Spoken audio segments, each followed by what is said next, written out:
What's up guys, it's Kara Corey here, and if you're anything like me, I have a sweet tooth, and when I'm starting to cut back my diet, whether I'm in prep mode or whether I'm just trying to eat healthier, I still need to be able to have my sweets and find a way to make them fit. So one of the things that's been all the rage has been Pizookies. I've personally never gone out to a restaurant and actually ordered one and ate one, but they look mighty tasty. So I'm gonna create for you an at-home protein Pizookie. So we are gonna bake this in the oven to kind of give it that skillet effect. So you're gonna, if you have one of those cute little skillets, that'll work great. If not, just get some type of like smaller oven-safe baking dish. That should be fine and work just as well too. So what I wanted to create today was just like a peanut butter, chocolate chip Pizookie. So that's what we're gonna do today. And I'm gonna use my favorite MTS whey protein for this, is the peanut butter cookies and cream. It's super delicious. I love this one for making any type of like chocolate chip cookie type recipe. I think that one is the best.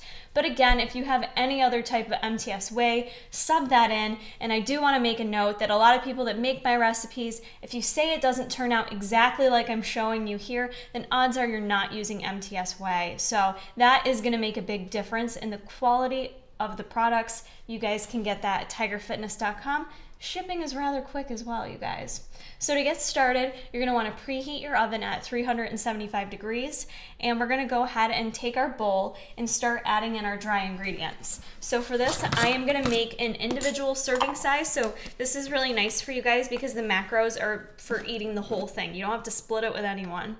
We're going to do 1 full scoop of the protein. That way we get, 25 good grams of protein right in there. And next, for flour, you guys can play around with options for what type of flour you want to use. I personally like to use whole wheat flour, but I'm out of it, so I'm shamefully using white flour. So I'm going to add 1 full tablespoon of white flour right into the whey. But again, if you have whole wheat flour, I think that tastes even better and would add a little bit of fiber.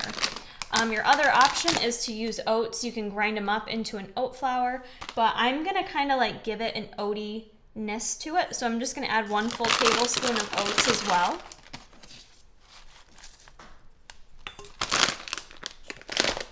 And then that's gonna kind of be the base for our cookie in terms of the dough. To make it rise, we are gonna add a little bit of baking powder, and we're just gonna add 1/4 teaspoon in there. And anytime I do like a baked recipe, I always like to add a little bit of salt because it does kind of help with the flavors and to make it rise. So I'm just using a few cranks of my sea salt. Okay, and I'm gonna just go ahead and set this aside for now.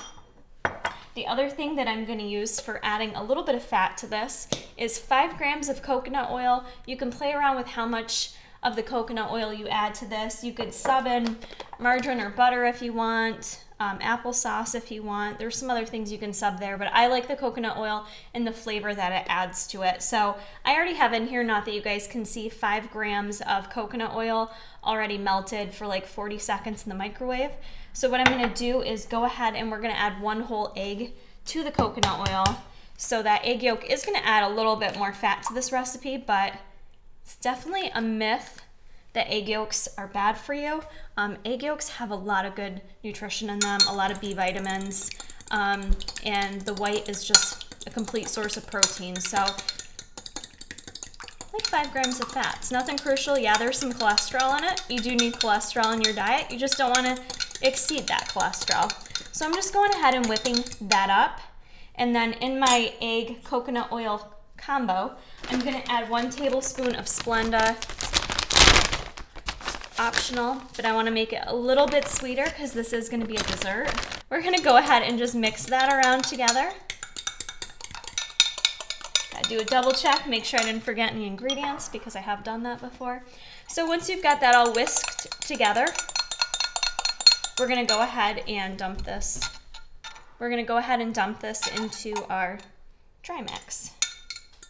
And then we're just going to go ahead and whisk that all together until we get a cookie dough batter consistency. If you guys find that your cookie batter is looking a little on the dry side, just add a little bit more egg white to it. You can add a little bit of milk in there, water, just to make sure it's moist enough, but it is going to produce a very thick like batter. So what we're going to do is take whatever pan you're using to throw in the oven. Make sure you spray that really good. I'm not going to use oil like a typical skillet cookie would to save on fat macros. That way we can add in the chocolate chips. So we're going to take our dish and you're going to go ahead and get all your cookie dough batter in there. I'm not necessarily going to spread it out over the entire plate. I'm just going to kind of level it out.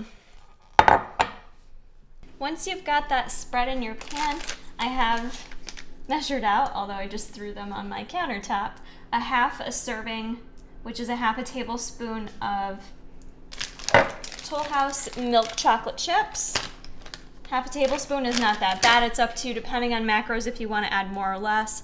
I'm just going to go in and strategically spread them out nice and evenly so that each bite has a chocolate chip in it.